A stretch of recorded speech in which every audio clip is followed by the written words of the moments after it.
بسم اللہ الرحمن الرحیم نحمده ونصلي على رسوله الكريم أما بعد فأعوذ بالله من الشيطان الرجيم بسم الله الرحمن الرحيم والذين يؤمنون بما أنزل إليك وما أنزل من قبلك وبالآخرة هم يوقنون صدق الله العظيم۔ پچھلے سبق میں ہم نے سورہ بقرہ کی پہلی 3 آیات ہم نے پڑھی تھی، آج اس سے آگے انشاءاللہ ہم پڑھتے ہیں۔ ترجمہ فرمایا والذین، اور جو لوگ، واو والذین اور الذین جو لوگ، یؤمنون ایمان رکھتے ہیں، بما اس پر جو انزلہ نازل کیا گیا، الیکا آپ کی طرف، وما انزلہ اور جو انزلہ نازل کیا گیا، من سے قبل کا آپ سے پہلے، وبالآخرتی اور آخرت پر، واو کا معنی اور جہاں بھی آئے، جہاں بھی واو آئے گا تو اس کا معنی کیا ہوگا؟ اور بالآخرتی آخرت پر، ہم وہ، یوقنون یقین رکھتے ہیں۔ یہ ہو گیا اس آیت کا لفظی ترجمہ، یعنی لفظ لفظ کا ترجمہ۔ اب محاورہ ترجمہ اس آیت کا دیکھ لیں۔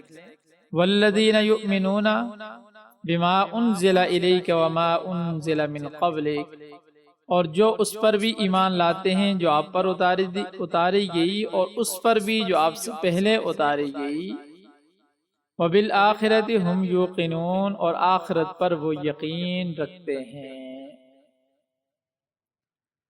اب یہاں پر کل یہ بات گزری تھی، پچھلے سبق میں یہ بات گزری تھی کہ متقین کی 5 صفات بیان کی، 3 صفات کا ذکر کل ہوا تھا، ایمان بالغیب، اقامت الصلاۃ اور اللہ کے راستے میں خرچ کرنا۔ آگے 2 صفات کا یہاں پر ذکر ہوا ہے، تو فرمایا کہ والذین یؤمنون بما انزل الیک وما انزل من قبل، یعنی آپ پر جو کتاب ہدایت اور جو احکام نازل ہوئے ہیں ان پر ایمان رکھتے ہیں، اور وما انزل من قبلک، اور جو پہلے پیغمبروں پر وحی نازل ہوئی ہے اس پر بھی ایمان رکھتے ہیں۔ یہ بات یاد رکھنے کی ہے کہ پہلی کتابوں پر صرف ایمان رکھنا ضروری ہے، ان پر عمل کرنا ضروری نہیں۔ عمل ان احکام پر ہوگا جو آخری کتاب قرآن پاک میں نازل ہوئے ہیں۔ قرآن پاک کے نزول اور حضور آقا صلی اللہ علیہ وسلم کی شریعت کے نفاذ پر پہلے تمام احکام منسوخ ہو چکے ہیں، اب ان کا ترک کرنا ضروری ہے، ان پر عمل ضروری نہیں، لیکن ان پر ایمان ہونا چاہیے کہ اللہ تعالیٰ نے پہلے لوگوں کی ہدایت کے لیے جو کچھ نازل فرمایا وہ برحق ہے، وہ ایمان کے اجزاء میں سے ہے۔ ہمارا ایمان ہے کہ تمام آسمانی کتابیں برحق ہیں، تاہم قابل عمل جو ہے وہ صرف اور صرف قرآن پاک ہے۔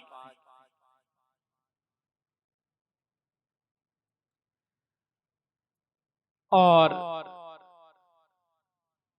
آخری صفت ایمان والوں کی کیا بیان کی؟ وبالآخرۃ ہم یوقنون، اور وہ آخرت پر ایمان رکھتے ہیں، آخرت کے دن پر یقین رکھتے ہیں۔ آخرت کے دن سے مراد قیامت کا دن، یہ دنیا کا آخری دن، اسی لیے اس کو آخرت کہتے ہیں، اور اسے دار آخرت یا آخرت کا گھر بھی کہتے ہیں۔ یہ بھی ایمان کے اجزاء میں سے ہے، اس پر بھی ایمان لانا ضروری ہے۔ اور اسی طرح اس کے علاوہ جو ہے یعنی فرشتے اور قبر اور یہ ساری کی ساری چیزیں ان پر بھی ایمان لانا ضروری ہے۔ آسمانی کتابیں، اللہ کی ذات، اس کی صفات، توحید، یہ سب ایمان پر یعنی تقدیر، جس کو تقدیر کہتے ہیں، یہ بھی ایمان کا حصہ ہے۔ اور جو کچھ کائنات میں ہو رہا ہے یا آئندہ ہوگا، یہ اللہ تعالیٰ کے علم، ارادے اور مشیت کے مطابق ہے، اس پر بھی ایمان لانا ضروری ہے۔ اور یہ آخرت کا عقیدہ ایک ایسا عقیدہ ہے، ایک انقلابی عقیدہ ہے۔ اور اگرچہ یہ ایمان بالغیب کے اندر آ چکا تھا، مگر اس کو پھر صراحتاً اس لیے ذکر کیا گیا کہ یہ اس کی بڑی اہمیت ہے، اور اسلامی عقائد میں ایک ایسا انقلابی عقیدہ ہے کہ جس کی وجہ سے دنیا کی کایا پلٹ جاتی ہے۔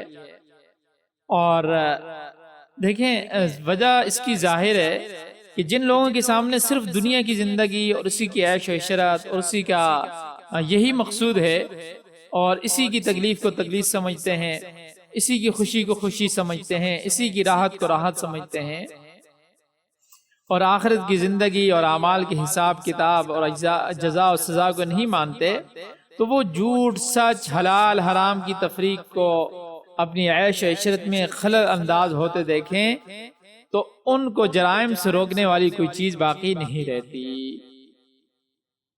لیکن ایک مسلمان کے ہاں دنیا کی زندگی سب کچھ نہیں ہے، بلکہ اصل راحتیں، اصل خوشیاں، اصل تکلیفیں، اصل پریشانیاں یہ آخرت کی ہیں۔ اس لیے ایک مسلمان حلال حرام کا فرق کرتا ہے، جائز ناجائز کا فرق کرتا ہے، اور ہر چیز میں، دنیا کی ہر چیز میں اس بات کو سے دھیان رہتا ہے کہ میں نے مرنا ہے، اور مرنے کے بعد دوبارہ اٹھنا ہے، اور اٹھ کر اللہ کو حساب دینا ہے۔ اس میں فرمائے وَبِالْآخِرَةِ هُمْ يُوقِنُونَ، اور وہ لوگ جو آخرت پر یقین رکھتے ہیں۔ اب ان 5 صفات کو ذکر کرنے کے بعد یہ فرمایا اولئک، یہی لوگ ہیں، علی ھدی من ربہم، اپنے رب کی طرف سے ہدایت پر ہیں، واولئک ھم المفلحون، اور وہی لوگ فلاح پانے والے ہیں۔ فلاح کا مطلب ہوتا ہے مقصد کو پہنچنے والے، مراد کو پہنچنے والے۔ تو مطلب یہ ہوا کہ ہم جو دعا کرتے ہیں نا، اہدنا الصراط المستقیم کہہ کر اللہ سے مانگتے ہیں، تو وہ سارا یہاں تک بتا دیا کہ جو لوگ اس آپ یہ کہہ لیں کہ پروگرام کو تسلیم کر کے اس پر عمل کریں گے، وہ فلاح پائیں گے، اور جو بھی چاہے وہ قوم ہے یا فرد ہے اس سے روگردانی کرے گا، وہ فلاح نہیں حاصل کر سکے گا، اگرچہ وہ دنیاوی لحاظ سے جس قدر بھی آسودہ حال ہو جائے، مالدار ہو جائے، ساری سہولیات مل جائیں، لیکن وہ فلاح پانے والا نہیں ہے، وہ کامیاب نہیں ہے۔ تو خلاصہ یہ ہے کہ ایمان، تقوی، انفاق فی سبیل اللہ یعنی اللہ کے راستے میں خرچ کرنا، اور پھر اس کے بعد پچھلی کتابوں اور آخرت پر ایمان، اور پھر ان اصولوں پر استقامت اور ہمیشہ اس پر جمے رہنا، یہی اسی پر فلاح کا دار و مدار ہے، اور اسی کی وجہ سے دائمی عذاب سے نجات حاصل ہوگی، اور اسی کی وجہ سے آخرت میں اعلیٰ درجات حاصل ہوں گے۔ اب اگلی آیت میں فرمایا ان الذین، بے شک وہ لوگ، کفروا جنہوں نے کفر کیا، سواء علیہم، ان کے لیے برابر ہے، انذرتہم، آپ ان کو ڈرائیں، ام لم تنذرہم، یا نہ ڈرائیں، لا یؤمنون، وہ ایمان نہیں لاتے۔ اب اس آیت میں یہ بات بیان کی گئی ہے، بلکہ آپ اس کو اس طرح سمجھیں، ہدایت اور گمراہی کے اعتبار سے انسان 3 گروہوں میں تقسیم ہو جاتے ہیں۔ پہلا گروہ ایمان والوں کا ہے، جو ہدایت کو دل میں بھی اور ظاہراً بھی قبول کرتے ہیں اور اسے اپناتے ہیں، اور یہ مومن متقی کہلاتے ہیں۔ تو سورہ بقرہ کی پہلی 4 آیتوں میں ان کی حالت، ان کے اوصاف، ان کی صفات اور ان کا انجام بھی بیان کر دیا۔ دوسرا گروہ انسانوں کا وہ ہے جو ہدایت الہی، اللہ کے احکام کا ظاہراً بھی انکار کرتے ہیں، دل سے بھی انکار کرتے ہیں، اور یہ لوگ کسی طور پر ہدایت کو قبول کرنے پر آمادہ نہیں ہوتے، یہ کافر کہلاتے ہیں۔ جو ظاہراً بھی اللہ کے احکام کو جھٹلائیں، دل سے بھی جھٹلائیں۔ ان دو آیتوں میں اللہ تعالیٰ نے ان لوگوں کا حال اور ان کا انجام بیان کیا ہے۔ اور ایک تیسرا گروہ ہے جو زبان سے تو اللہ کی ہدایت کا، اللہ کے احکام کا اقرار کرتا ہے مگر دل سے تسلیم نہیں کرتا، یہ لوگ منافق ہوتے ہیں۔ اور آگے جو 13 آیات آ رہی ہیں اس میں انہی لوگوں کا حال بیان کیا ہے۔ تو بہرحال پہلا گروہ متقیوں کا، ایمان والوں کا تھا، اس کا ذکر ہو چکا ہے۔ اب ان دو آیات میں جو جس گروہ کا نام ذکر ہے اس کو کافر کہا جاتا ہے۔ اور منافقین کا گروہ چونکہ بڑا خطرناک گروہ ہے، اس لیے کہ وہ زبان سے تو مانتے ہیں، دل سے نہیں مانتے، اس وجہ سے ان کا حال جو ہے آگے تفصیل کے ساتھ بیان کیا ہے۔ تو یہاں پر فرمایا کہ ان الذین کفروا، بے شک وہ لوگ جنہوں نے کفر کیا، سواء علیہم اانذرتہم، ان کے لیے برابر ہے۔ کیا فرمایا؟ سواء علیہم، ان کے لیے برابر ہے، اانذرتہم، آپ ان کو ڈرائیں، ام لم تنذرہم، یا نہ ڈرائیں، لا یؤمنون، وہ ایمان نہیں لاتے۔ اس آیت میں آپ یہ سمجھیں کہ رسول کریم صلی اللہ علیہ وسلم کو تسلی دینے کے لیے بتلایا گیا ہے کہ یہ ضدی اور ہٹ دھرم قسم کے کفار جو حقیقت کو پہچاننے کے باوجود کفر اور انکار پر جمے ہوئے ہیں، یہ اپنے تکبر اور کج فہمی کی بنا پر کسی حق بات کو سننے اور واضح دلائل ہونے کے باوجود ماننے کے لیے تیار نہیں ہیں۔ ان کی اصلاح اور ان کے ایمان کے متعلق آپ جو کوشش کرتے ہیں ان کے لیے مؤثر ثابت نہیں ہوگی، بلکہ آپ کا کوشش کرنا اور نہ کرنا ان کے حق میں برابر ہے۔ اور اس کی وجہ اگلی آیت میں بتلا دی گئی کہ اللہ تعالیٰ نے ان کے دلوں اور کانوں پر مہر لگا دی ہے، ان کی آنکھوں پر پردہ پڑا ہوا ہے، سوچنے سمجھنے کے جتنے راستے تھے وہ سب بند ہیں، اس لیے ان سے اصلاح کی توقع رکھنا اس کا کوئی فائدہ نہیں ہے۔ اور اس میں جب کسی چیز پر مہر جو ہے نا اس لیے لگائی جاتی ہے کہ باہر سے کوئی چیز اس میں داخل نہ ہو سکے، ان کے دلوں اور کانوں پر مہر لگانے کا مطلب یہی ہے کہ اب ان میں قبول حق کی کوئی گنجائش باقی نہیں رہی۔